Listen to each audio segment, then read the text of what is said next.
कुछ जन्म गर्भ से नहीं होते, कुछ जन्म अग्नि से होते हैं। और जो अग्नि से जन्म लेते हैं, वे शांति के लिए नहीं, परिवर्तन के लिए आते हैं। पांचाल का राजा द्रुपद अपमान की आग में जल रहा था। द्रोणाचार्य से मिला अपमान अब केवल स्मृति नहीं, प्रतिज्ञा बन चुका था। द्रुपद जानता था, यह युद्ध साधारण नहीं होगा।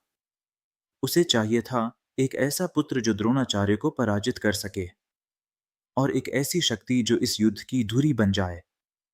इसलिए उसने किया महायज्ञ। जैसे ही अग्नि प्रज्वलित हुई, यज्ञ कुंड से पहले निकले धृष्टद्युम्न। हाथ में शस्त्र, आंखों में संकल्प। ऋषियों ने घोषणा की, यह वही है जो द्रोणाचार्य का अंत करेगा। और फिर अग्नि से एक दिव्य कन्या प्रकट हुई। श्यामल वर्ण, कमल सी आंखें और अडिग दृष्टि। उसका नाम पड़ा द्रौपदी। द्रौपदी सिर्फ सुंदर नहीं थी, वह प्रश्न थी, चुनौती थी और भविष्य थी। महाभारत उसे देवी नहीं बनाता, वह उसे सच बोलने वाली स्त्री बनाता है।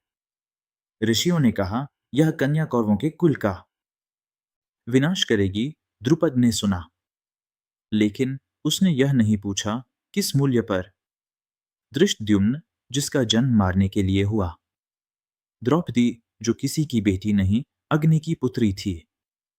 महाभारत यहां स्पष्ट करता है, जब जन्म का उद्देश्य निर्धारित कर दिया जाए तो स्वतंत्रता सबसे पहले जलती है। द्रौपदी का जन्म एक स्त्री का जन्म नहीं, राजनीतिक घोषणा थी। वह राजाओं के बीच शांति का सेतु नहीं, युद्ध का केंद्र बनेगी। और फिर भी वह हर निर्णय में अपनी आवाज रखेगी। अग्नि शांत हो गई, लेकिन भाग्य जाग चुका था। अग्नि से जन्मे दो पात्र, एक शस्त्र बनेगा, दूसरी शास्त्र बनेगी। और अब कथा आगे बढ़ेगी एक स्वयंवर की ओर, जहां स्त्री स्वयं चुनाव करेगी। जय श्री कृष्ण।